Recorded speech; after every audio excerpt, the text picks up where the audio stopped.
The twin suns burned low over the red hills of Nortan, painting the sky with strange golden clouds. Eli Carter wiped the sweat from his forehead and looked at the long line of stalls that made up the alien marketplace. It was noisy, colorful, and full of life. Smells of oil, sweet fruit, and burnt metal mixed in the air. Strange creatures shouted in different languages, trying to sell machines, food, and things that didn't even have names in human words. Eli had seen many markets before, but this one felt different. The air seemed heavy, and the eyes of the aliens followed him wherever he went.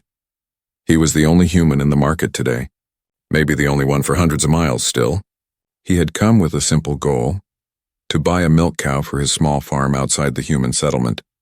His old cow had died last month, and without milk, he could not make butter or cheese for trade, so he came here hoping to find a strong one.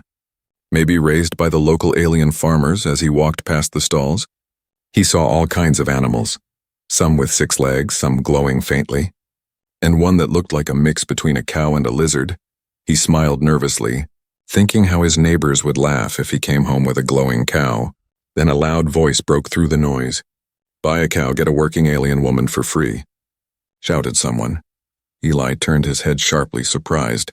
The voice came from a large alien farmer with gray-green skin and 4 short arms, standing behind a pen of strange cattle. Next to the animals, in a small cage, stood a woman. Her skin was pale silver, her hair white as snow, and her eyes glowed faint blue under the sunlight. She was not human, but she looked close enough to make Eli's heart skip a beat. She wore a plain gray suit, and her hands were chained together with metal cuffs. The crowd laughed and gathered around. Some aliens joked, some made bids, and others just watched the show. The farmer smiled with wide, sharp teeth, raising his hands high. "This is a special deal," he shouted. "You take the cow and you get this fine worker free. She cleans, she cooks, she never argues." Eli felt cold. He stepped closer, pushing through the crowd, his eyes never leaving the woman. Her face was calm, but her eyes told a different story. They looked empty, yet full of something trapped inside. She didn't move, didn't speak, only stared at the ground like she had given up a long time ago. "Is she a machine?" Eli asked quietly. The alien farmer laughed. "Half machine, half flesh, built for work, not talk. Humans like simple things, right?" The crowd laughed again, and Eli felt his chest tighten. He knew what this was. Slavery. Even if the aliens called it business, he could see it for what it truly was. Eli had heard stories, rumors about off-world slave trades, but seeing it in front of his eyes was different. Something deep inside him, something old and human, began to burn. He took another step closer, his voice steady but hard. "You can't sell people." The laughter around him faded for a moment. The alien farmer squinted, his green eyes narrowing. "This is my market, human," he said slowly. "I sell what I own." Eli met his gaze, calm but firm. "No one owns another life," the crowd murmured, some amused, some surprised by the human's boldness. The alien farmer leaned forward, his smile fading. "You want to buy the cow or not?" Eli looked at the woman again, and she finally lifted her eyes, meeting his. In that brief second, something passed between them, a silent cry for help. Eli nodded. "I'll buy them both." The alien blinked. "Surprised, both?" "Yes," Eli said. "The cow and the woman, but only if she's free." The crowd gasped softly, and the alien farmer's mouth curled into a crooked smile. "Free?" he said, almost laughing. "Fine, human, take them. But you'll regret it." He handed Eli the papers, signed with a clawed hand, and released the chain from the cage. The woman stepped out slowly, still silent, still cold. Eli helped her up the transport vehicle and led the cow beside them. As they drove away from the market, Eli looked in the mirror. The alien farmer was still standing there, smiling strangely, watching them leave. A chill ran down Eli's spine. Something told him this was only the beginning. The strange market faded behind them, but the echo of that voice stayed in his mind. "Buy a cow. Get a working alien woman for free," it repeated like a curse, and Eli couldn't shake the feeling that he had just stepped into something far bigger than a simple trade. The road back to Eli Carter's farm was quiet. The alien woman sat beside him in the transport seat, hands folded, eyes staring at the endless red desert. She hadn't spoken a single word since leaving the market. The cow in the back made soft noises, but even that felt distant in the heavy silence. Eli glanced at her a few times, trying to find the right words. He could tell she wasn't a machine. Not really, her breathing was slow and real. Her skin shimmered faintly in the sunlight, like it was alive with hidden energy. She looked too human to be just a worker built for labor. And yet the way she moved, careful, mechanical, told him she had been treated like one for too long. "What's your name?" Eli finally asked. She didn't answer. He tried again. "Do you understand me?" Her eyes flickered for a second. Then she gave a slow nod. That was enough for now, Eli thought. He didn't want to scare her. They reached the farm by evening. The twin suns dipped behind the cliffs, turning the world orange and blue. Eli parked the vehicle and helped her step down. His farm was small, a few metal sheds, a water tank, and wide fields of green grain under a force field dome. "It wasn't much, but it was home. You can stay here," he said gently. "No one will hurt you."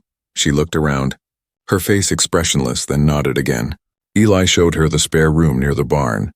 It was clean, simple, with a soft bed and a window facing the fields. She stood there silently, looking out at the fading light for the first time.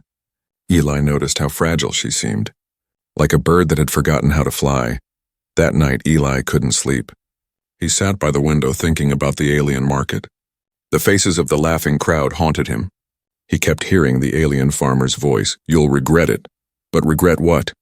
He had done the right thing, hadn't he? Outside, a soft sound broke his thoughts. He looked out and saw the alien woman walking barefoot through the fields, her silver skin glowing under the moons. She stopped near the water tank and looked up at the stars. Her lips moved, whispering something he couldn't hear.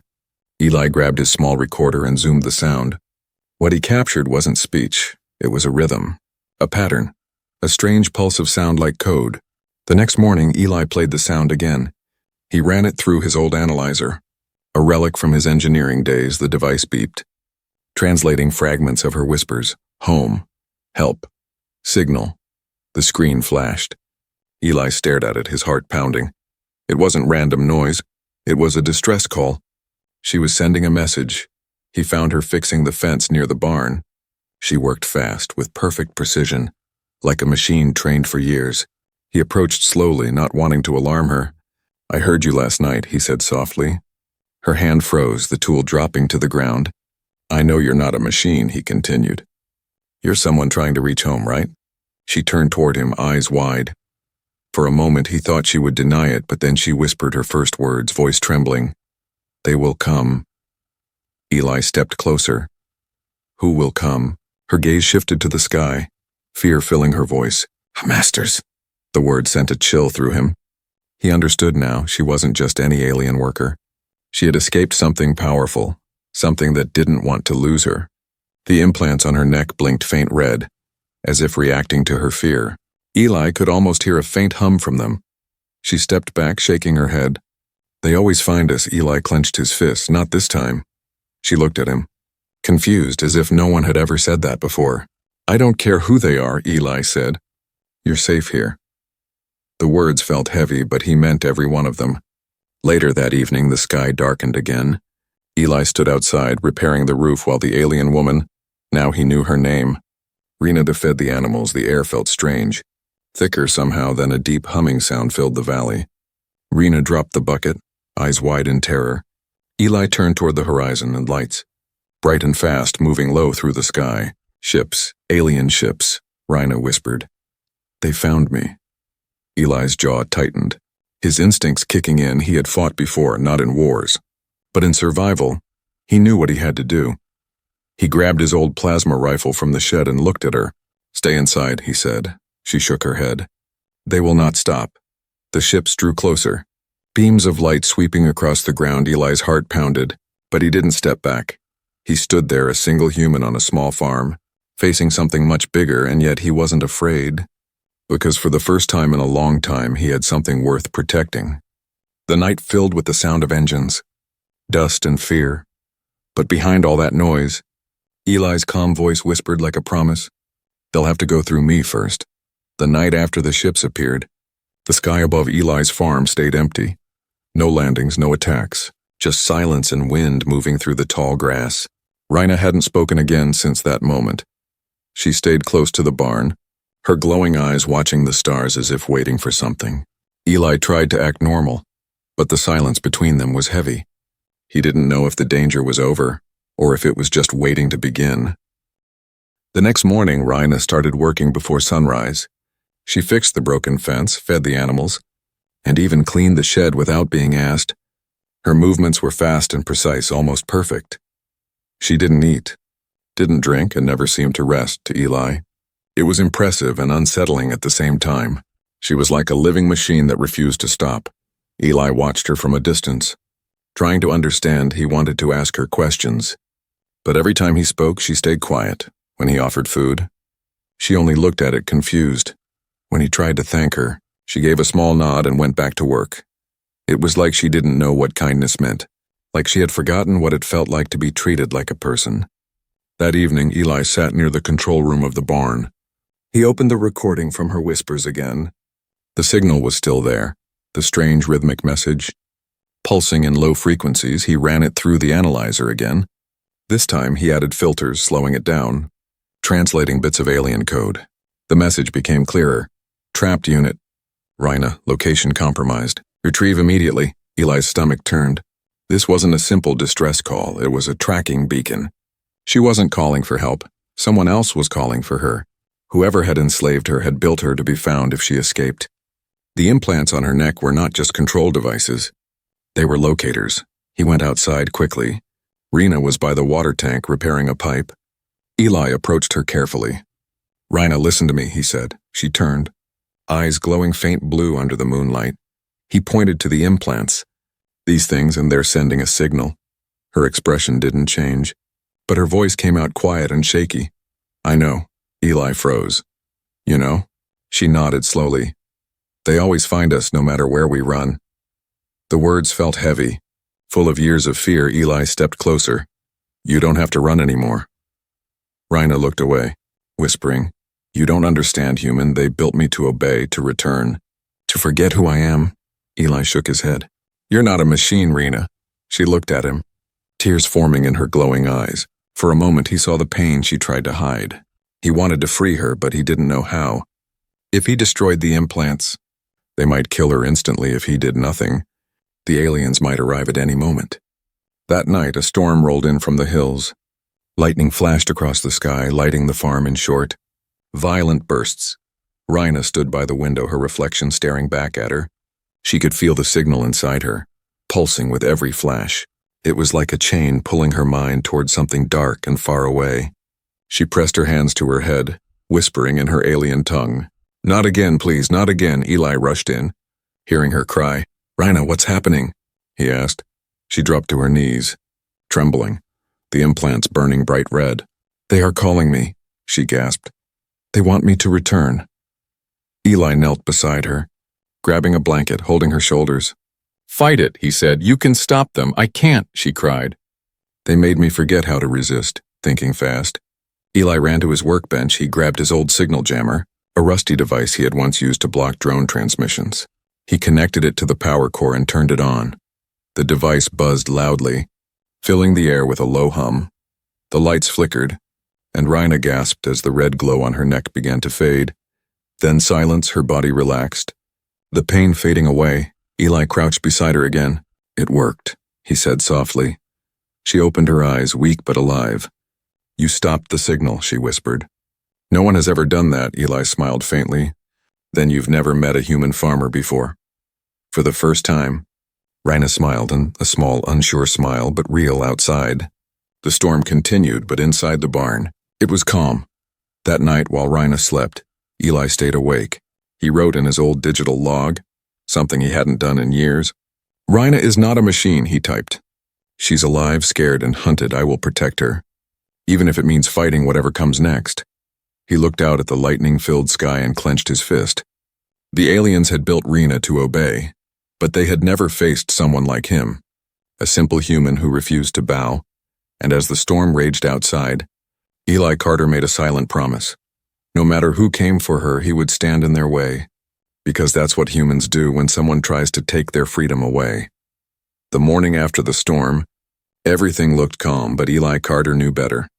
Peace never lasted long on this planet, especially when secrets were buried under metal and fear. Rhina was different now. The signal jammer had broken something inside the implants. They no longer glowed, but faint marks burned around her neck.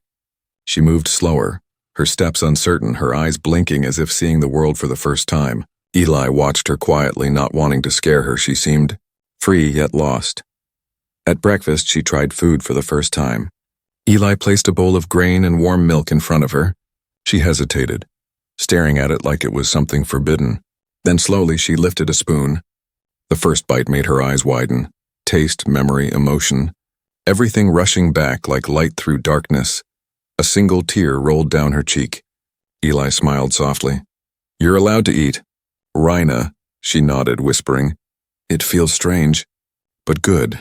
For the rest of the day, Rhina helped on the farm. She talked a little, her voice soft, her words careful. She told Eli she once worked in a place called Voss 13, a deep space facility owned by alien corporations. She didn't remember much. Only flashes and bright lights, metal rooms, pain, and endless orders from voices she couldn't see.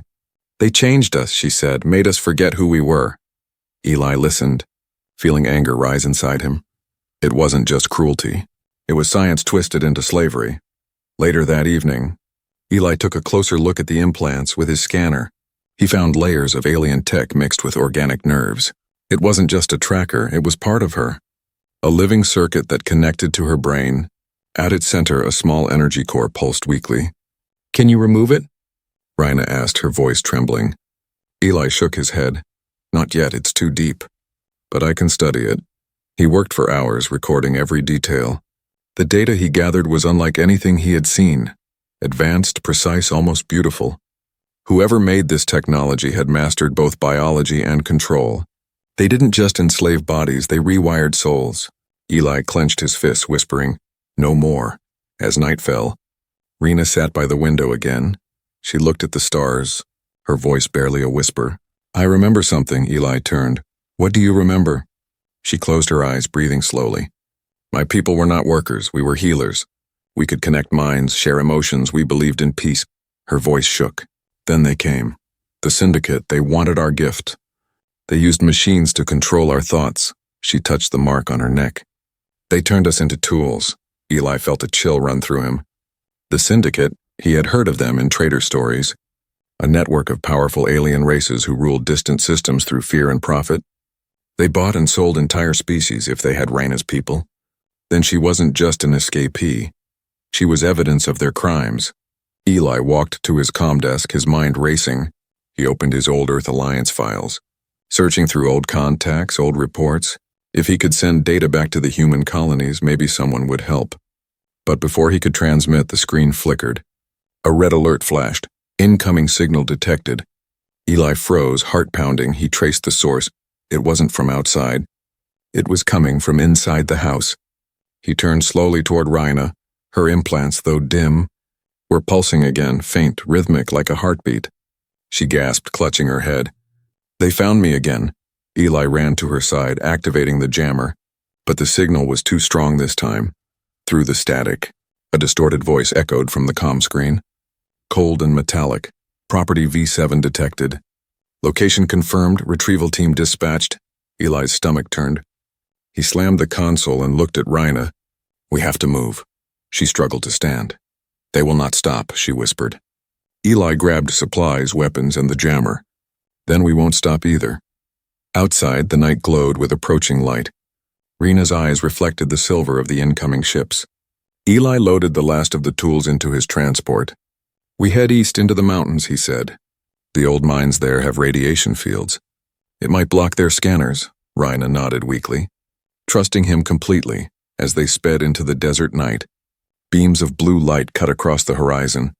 Alien drones scanned the ground, searching for her. Eli pushed the engine harder, his face calm but determined. Rhina held the edge of the seat, her mind racing with fear and memory. For the first time, she wasn't alone. For the first time, someone was fighting for her behind them. The farm burned, explosions lighting up the valley. The syndicate's ships circled above the smoke like metal vultures. Eli didn't look back. He only whispered one thing under his breath. "They think humans are weak.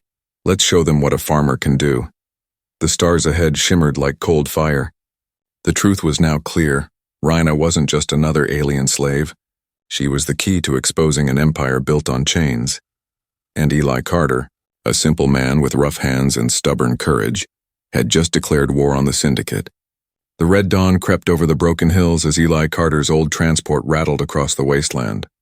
Dust rose behind it like smoke from a dying fire. Inside, Rhina sat silently, her pale hands gripping the edge of the seat, her eyes still glowing faint blue from the signal she had fought to block. She looked weak, but her voice held strength. "They will keep coming," she said softly. Eli nodded, his eyes fixed on the horizon. "Then we'll keep running until we can't. And then we'll fight." They reached the edge of the eastern cliffs by mid-morning. Below them lay the ruins of an old mining facility, abandoned decades ago after the human settlers ran out of fuel minerals. Radiation warnings blinked faintly on their scanners. That was good. It meant the syndicate's sensors would have trouble tracking them. Eli parked the transport in the shadow of a cliff, then began unloading supplies. "We'll make a stand here," he said, his voice calm but heavy. Rhina followed, still moving carefully, her body stiff from exhaustion. She looked around the ruins, twisted metal towers, cracked stone tunnels, and the skeletons of machines left to rust. It wasn't much, but Eli could turn it into a fortress. Humans were good at that, surviving with almost nothing. He found an old control bunker half buried in sand and led her inside. "Stay low," he said. "I'll power up the old defense grid. For hours." Eli worked without stopping. He wired old batteries, connected the plasma cells, and rigged the broken turrets with parts from his rifle. Every spark of light reminded him that he wasn't just defending a farm anymore. He was defending something bigger, a truth that could save others like Rhina. When he looked at her, sitting quietly by the wall, he saw not an alien, but a reflection of what it meant to fight for freedom. Rhina watched him work, her voice soft but full of awe. "Humans build even when they are afraid." Eli chuckled. "That's how we survive." She tilted her head, her tone almost curious. "On my world, fear meant obedience." "On mine," Eli said, tightening a bolt, "fear just means you have something worth fighting for." By afternoon, the scanners picked up movement, faint energy spikes in the distance. "They're close," Rhina whispered. Eli grabbed his rifle and took position near the bunker door. He adjusted the visor on his helmet, the display lighting up with data. At least 3 ships, small but armed. The syndicate wasn't sending a fleet, just a retrieval team. That meant they still underestimated him. Minutes later, the first ship landed in the valley. The ground shook as the sleek metal craft unfolded like a predator spreading its wings. 3 armored figures stepped out, tall and silver. Their helmets shaped like insect heads, each carried an energy weapon humming with deadly precision. Through his scope, Eli watched them scanning the area. One of them spoke in a cold mechanical tone. "Signal confirmed. Target within 100 meters." Eli took a deep breath, his finger resting on the trigger. He had hunted predators before. But this was different. This was war. He waited until they were close enough, then fired. The shot hit the first soldier in the chest, sending sparks flying before the others could react. Eli switched position, rolling behind a pile of metal beams. His second shot hit the fuel tank of the ship. The explosion lit up the sky. Rhina gasped as the shockwave hit the bunker, dust raining from the ceiling. "Eli," she shouted. "I'm fine," he called back. "Stay inside." The aliens responded with blinding plasma fire, tearing through the rocks. Eli moved fast, using the ruins as cover, his rifle heating with every shot. He fought like a ghost, unseen but deadly.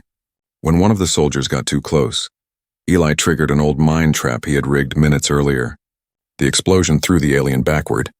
Armor cracked open like glass. The last soldier roared, his voice echoing through a speaker.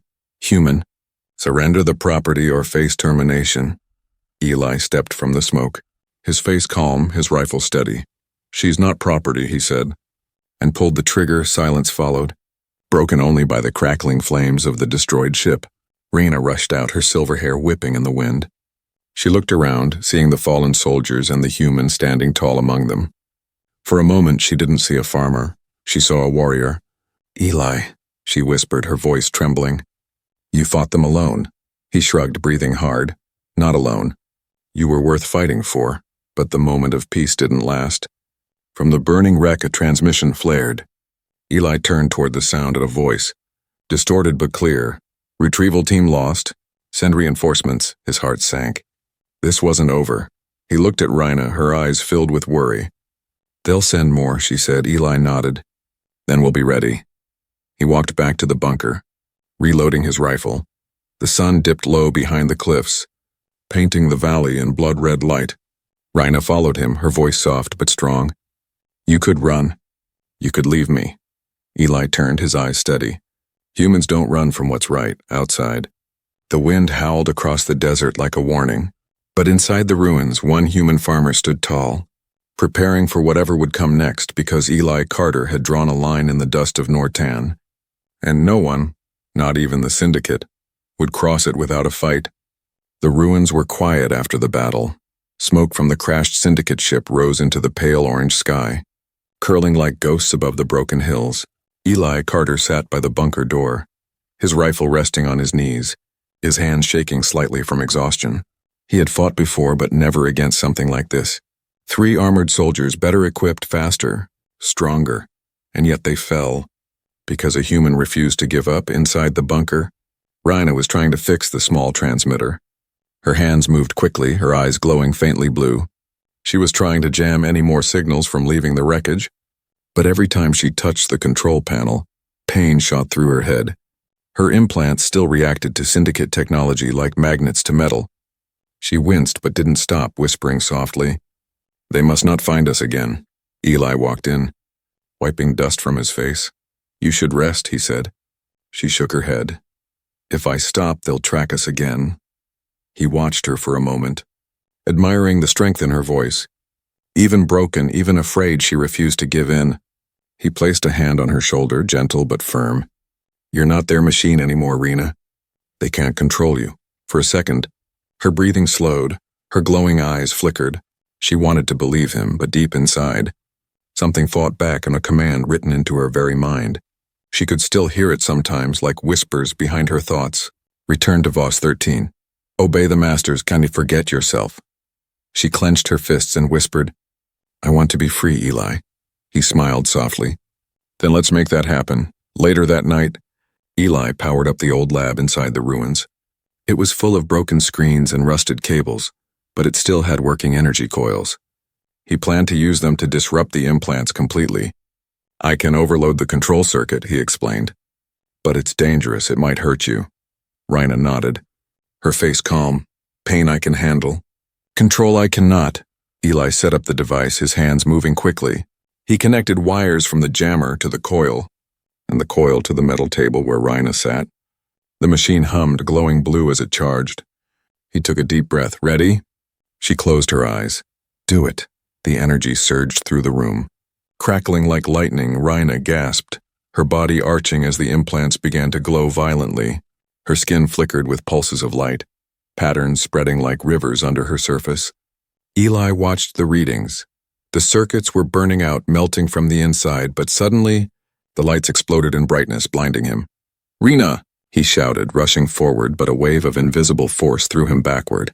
He hit the wall hard, his ears ringing, when he looked up. Rhina was floating a few inches above the table, her hair rising like white fire. The air around her shimmered, bending like heat. Energy waves rippled from her body. Shaking the bunker walls, her eyes opened, no longer blue, but bright silver, and her voice echoed, layered, powerful. I remember. Eli shielded his face as the machine sparked and shorted out. The storm inside her faded slowly until she fell forward, weak but alive. He ran to her side, catching her before she hit the floor. Rhina, talk to me, he said urgently. She looked up at him, breathing heavily. I know who I am now. Her voice was steady. No longer unsure or afraid. I was a healer, a communicator. My people could link minds and share life, she said. The Syndicate used that to control others. They fed on our power, Eli frowned. Fed? Rhina nodded weakly. Our energy could repair minds, connect souls. They twisted it into a weapon. She touched her head. They took my memories to make me their tool. Eli clenched his jaw, anger burning in his chest. They turned something beautiful into slavery, he muttered. Rhina reached out, touching his hand. But you gave it back, Eli. You gave me choice. He looked at her, her hand warm and alive. Then we'll give it back to all of them, he said. His voice low and determined, but before he could say more, the scanner beeped again. Another signal, stronger, closer and faster than before. Rhina's eyes widened. They are coming, not soldiers this time. A warship. Eli grabbed his rifle and checked the power cell. He looked out the bunker window, where the sky was turning bright with approaching fire. They don't stop, do they? He said. Rhina stood beside him, her silver glow slowly returning. Neither do humans, she replied, her tone calm but fierce. The first sonic boom shook the cliffs as the Syndicate warship entered the atmosphere. Eli watched it descend, massive and dark, a shadow covering the desert below. He turned to Rhina. You said you can connect minds, can you use that? She nodded slowly. Maybe if I try. Then try, Eli said. Because we're not running anymore. They stood together at the edge of the cliff, the storm wind whipping around them. Eli's rifle hummed. Rhina's eyes burned silver, and the warship's engines roared above. Two small figures against the sky. One human, one alien, both ready to fight an empire. And as the ship's light turned night into day, Rhina whispered, Then let them see what happens when humans stand beside the broken. The awakening had begun. The Syndicate warship hung over the cliffs like a dark sun. Its engines burned the air, its shadow swallowing the desert beneath. Eli Carter stood with his rifle ready, dust swirling around his boots. Beside him, Rhina's silver glow flickered brighter with every heartbeat.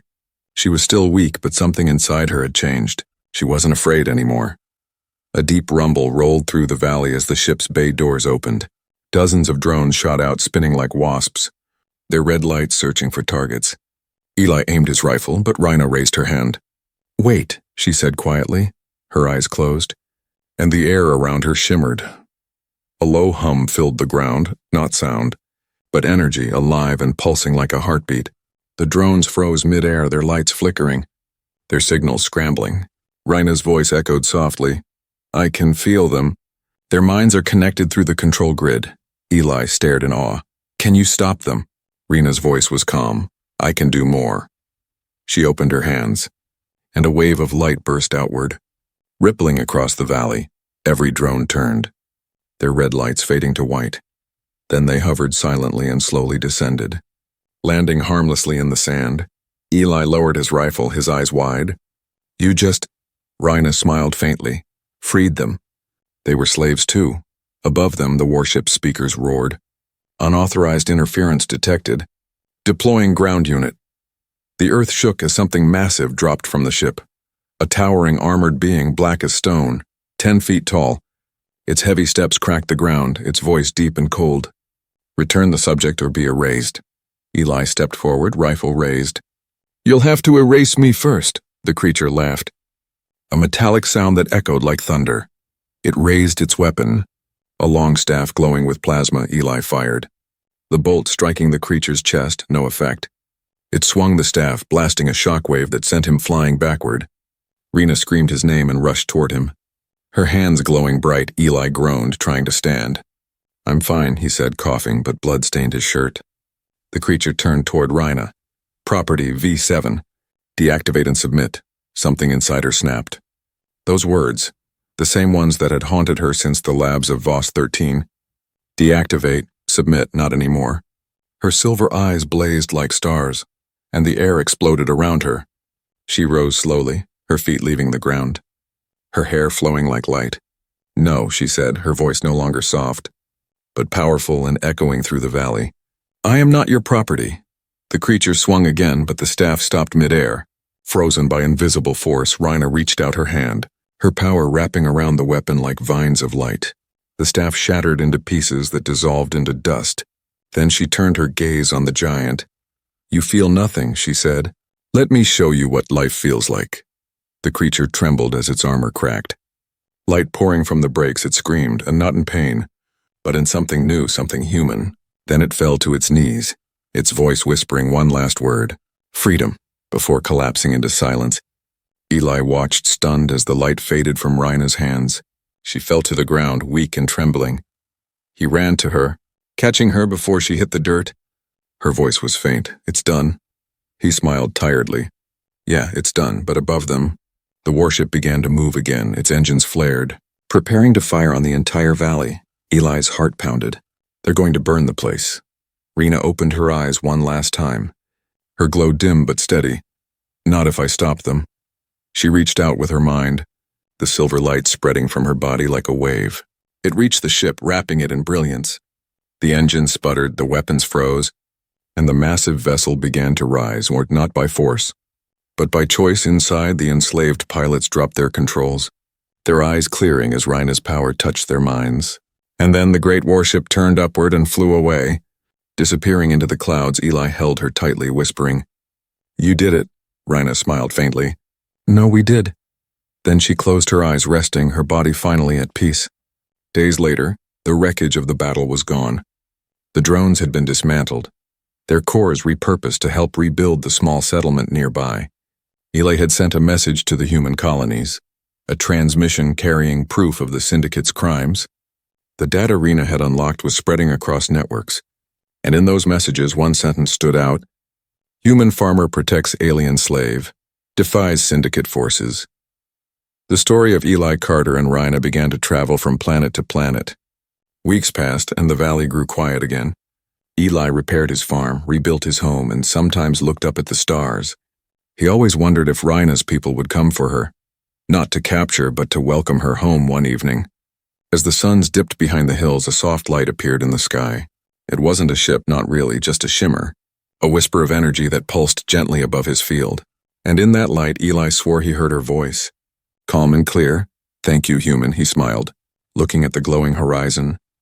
"Buy a cow. Get a working alien woman for free," he murmured, shaking his head with a soft laugh. "Guess they didn't know humans don't buy freedom. They give it."